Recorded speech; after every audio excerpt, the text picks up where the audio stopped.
Duhaye ikaze abakunzi bacu, duhaye ikaze abakunzi bacu bari mu bice bitandukanye by'igihugu, iburasirazuba, iburengerazuba, amajyepfo, amajyaruguru ndetse na diaspora muri rusange. Kuri uyu mugoroba tugiye kwivugira ku makuru ya politike mpuzamahanga, ariko turaza kwibanda cyane cyane ku ntambara ya Israel ndetse na Iran.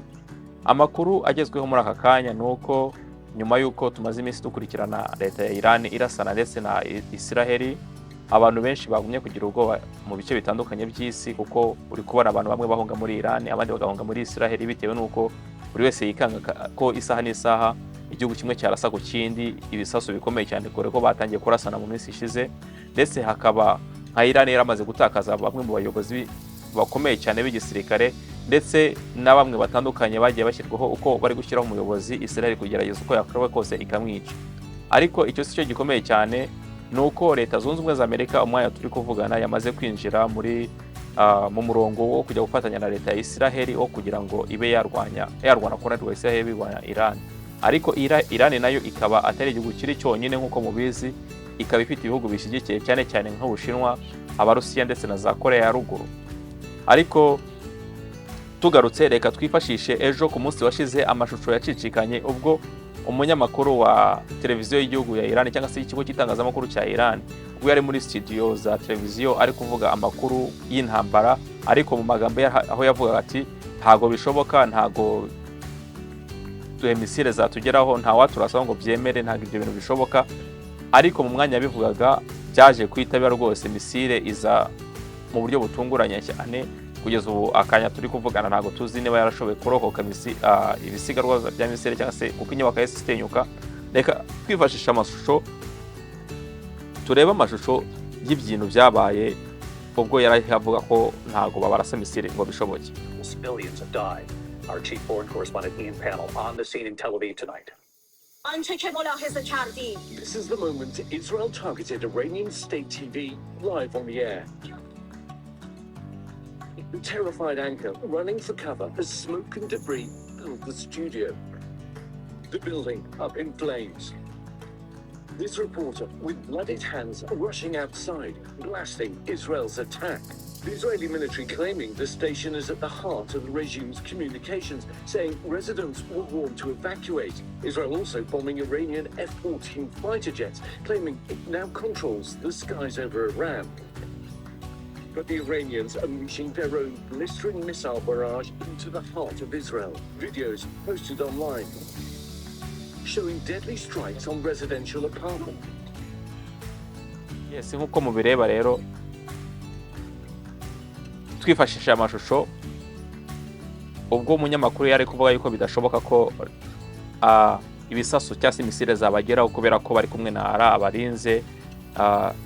Byabaye ngombwa ko Israel yari imaze gutera ibisasu bihorana nuko umunyamakuru yari avuga amagambo, abantu bakibaza se ni byahuriranye bite kuba umuntu kuvuga ngo ntago bishobora ko babarasaho, ntago misile zabageraho, bikarangira misile simuturikana kandi kuko y'umwanzi nkuko babyita. Hanyuma rero leta ya Israel yaje kuvuga yuko impamvu yarashe aho hantu ariho leta ya Iran yakoreshaga isa nkaho ihanahana amakuru, inzego zanga se inzego zabo za leta cyangwa se z'igisirikare ariho zakoreshaga kugira ngo zihanahane amakuru.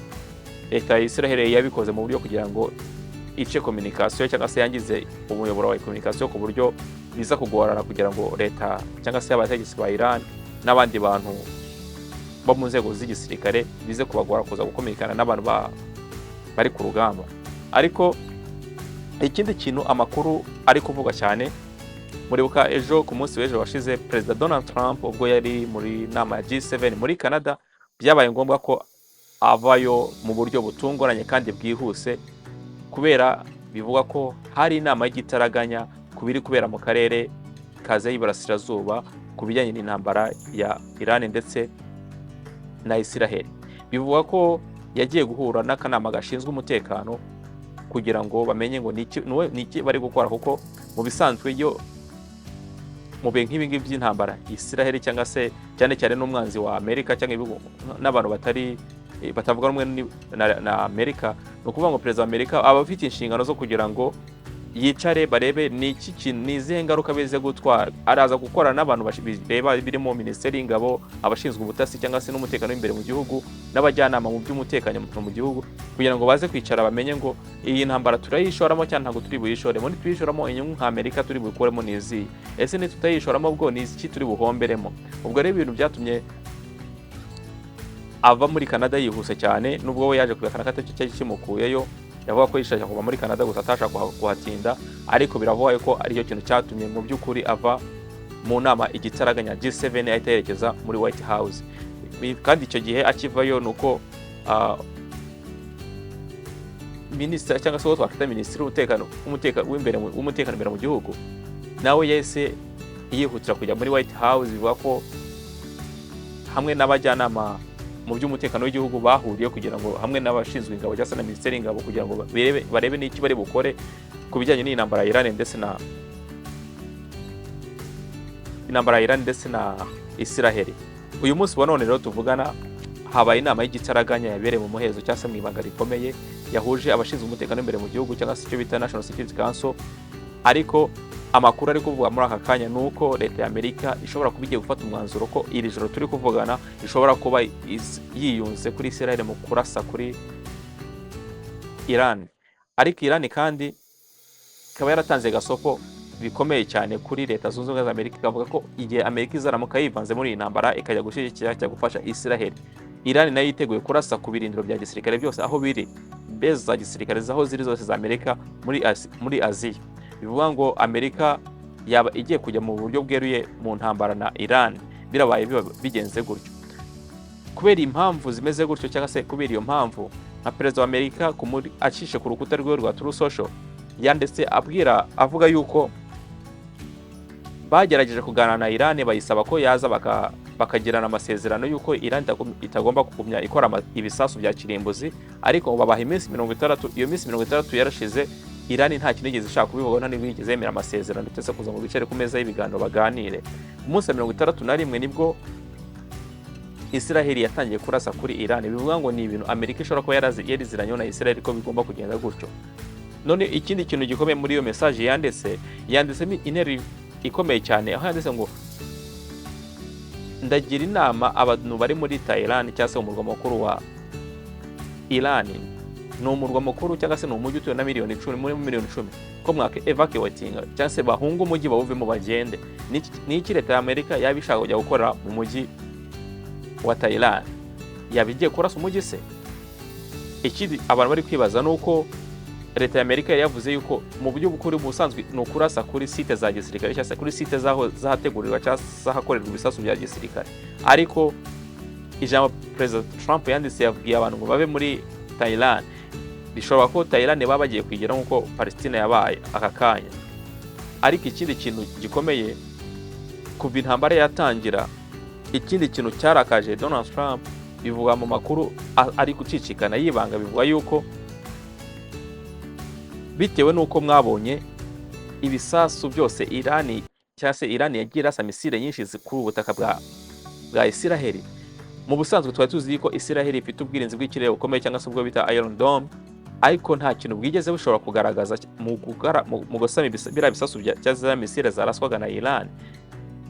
Witegereje neza ibisasu byagize ku butaka bwa Israel ari byinshi cyane kandi byangije umujyi ku buryo bugaragara. Turaza kwifashisha video nabyo tubirebe uburyo ibisasu byangije umujyi. Ibyo bintu ntago Israel yiteguye ko hashobora kubaho ikintu nk'icyabaye, ku buryo abantu benshi bari kwibaza ubu bwirinzi bajyaga bavuga ko ari uburinzi bw'igitangaza Iron Dome y'aba Israel isi yose yitangarira. Niki cyabaye kugira ngo ishobore kunanirwa kuba yasaba biriya bisasu? Ariyo byatumye ejo ku munsi wari washize wari wabanje wejo intambara gitangira, mugitangira kubona ari amashusho, aya mashusho y'ibisasu biri kurasa Thailand, Israel, Tel Aviv.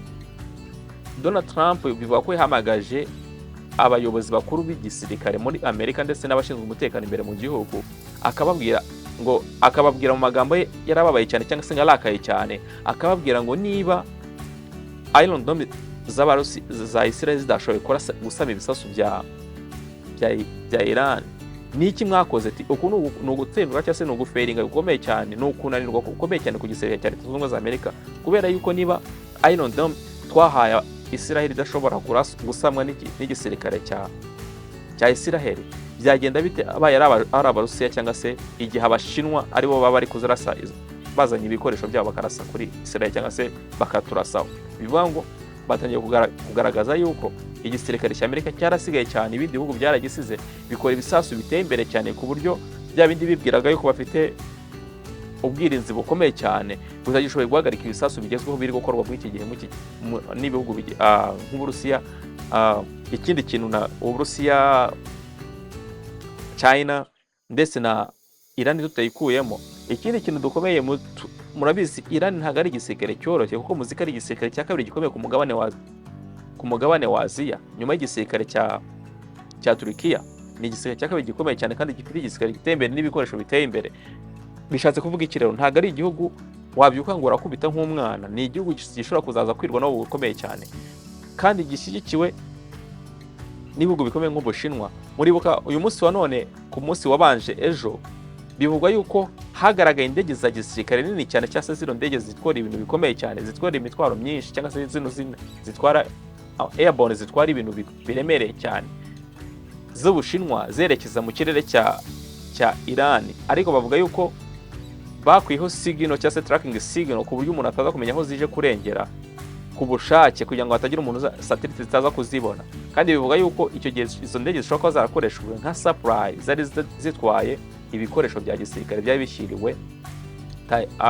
bishyiriwe Iran, niko biri kuvugwa.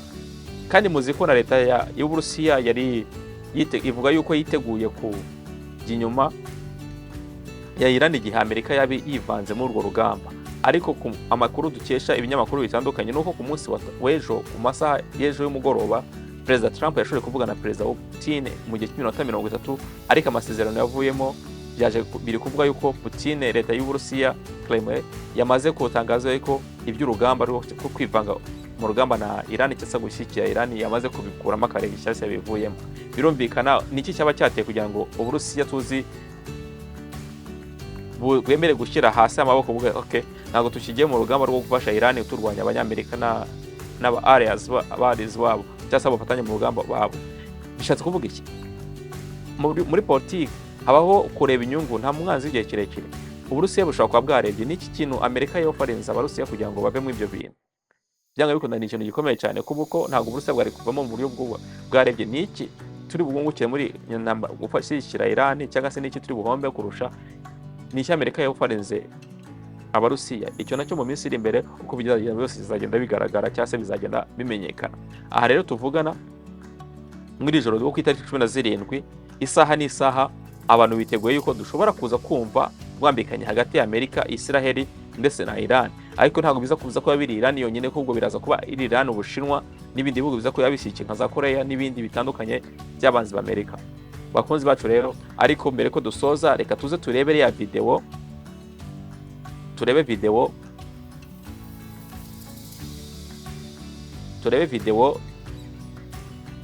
Tel Aviv ukuntu Iran yayangije cyane. Nibyo tugiye kureba, tureko tubona video ya Tel Aviv.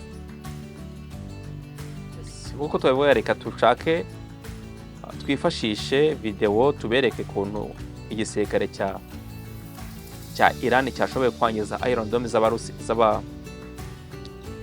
Hello, I'm YIHISHE. Welcome to the program. We start with that. Leader vows to inflict heavy blows. It's now being reported that at least 3 people in Israel have been killed. The Israeli Defense Forces says it is continuing to strike targets in Iran. The IDF says they are aimed at removing threats. Previously, nuclear sites and military leaders were targeted. The UN says 78 people have been killed. Iran's Supreme Leader Ayatollah Khamenei has accused Israel of starting a war. Israel's UN envoy Danny Danon has called Israel's operation an act of national preservation.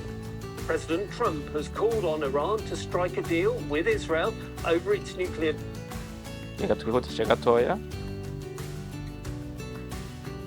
some pictures from central Israel. Now, this is where there was a direct hit by an Iranian missile on a residential building. And in the last few minutes, the Israeli emergency services have confirmed that 2 people died when that residential area was hit by a rocket.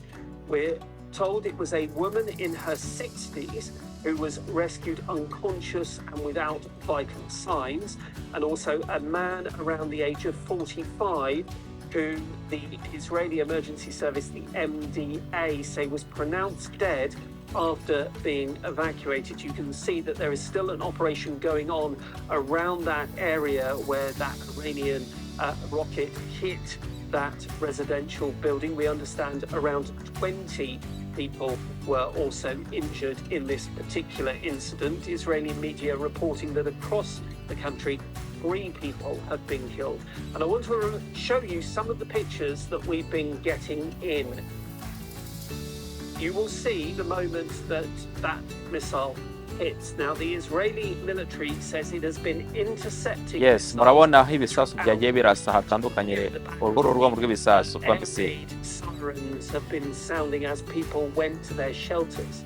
Now, in Iran itself, explosions have been heard just outside Tehran, and several blasts were heard at the city's Rabat airport. Now, Iran's raids are a response to Israel's attack on Iranian nuclear and military targets early on Friday. Iran says 78 people were killed and 320 injured in Israel's initial attacks. Well, the Iranian leader Ayatollah Khamenei says Israel has launched a war and will suffer heavy blows. American infrastructure in the region. The consequences for Iran would be dire. Yes, bakunzi bacu ba Pendo TV rero nkuko mubibona, reka dusoze ikiganiro cyacu cy'uyu mugoroba. Reka dusoze ikiganiro cyacu kuri uyu mugoroba, ariko tutaragisoza rero tubibuse yuko Perezida Trump yanditse ku rukuta rwiwe avuga yuko bazi neza aho umuyobozi w'ikirenga wa IRANI yihishe, kandi ari ahantu horoshye kuraswa cyane, bafite target neza kuba baharasa. Ariko yavuze ati ntago turi bumwice, ntago dushaka kumwica, ntago tumwica muri aka kanya, ntago turi bumwice, turagumya turebe uko tuza kugira ngo turebe aho biza kwerekeza igihe IRANI ishobora kuza kwemera kuza mu biganiro. Ariko kandi yasabye Perezida Donald Trump yasabye leta ya IRANI kumanika amaboko, ariko nta condition, kuko yabivuze mu ijambo ry'icyavuga ngo surrender unconditional. Bishatse kuvuga ngo muremera kumanika amaboko ariko mudashyizeho condition, ukuvuga ngo okay, reka tuze kubiganira, ariko turasaba ngo mbere ko tuza mu biganiro munsabwa kudukorera ibi n'ibi n'ibi. Ibyo ntago abamenye y'Amerika babishaka, barashaka yuko bari bumanika amaboko ariko nta condition nimwe bashyizeho. Bakunzi bacu rero, katurumye tubakurikirana ikiganiro cyacu, ibiganiro bitandukanye biri buze kugenda, cyangwa se uko intambara ya Israel na Iran, cyane ko Amerika bivuga ko iri joro ishobora kurara ijoininze intambara ya Iran na Israel. Reka ku munsi w'ejo tuzabaha ibiganiro tuzakure makuru neza azabagezweho kugira ngo tumenye neza nihe iyi namba iri kwerekeza. Rero bakunzi bacu, reka tubasezereho. Ibiganiro byacu nakagaruka kuri Pendo TV, ibiganiro byacu nakagaruka kuri Pendo TV. Ciao ciao.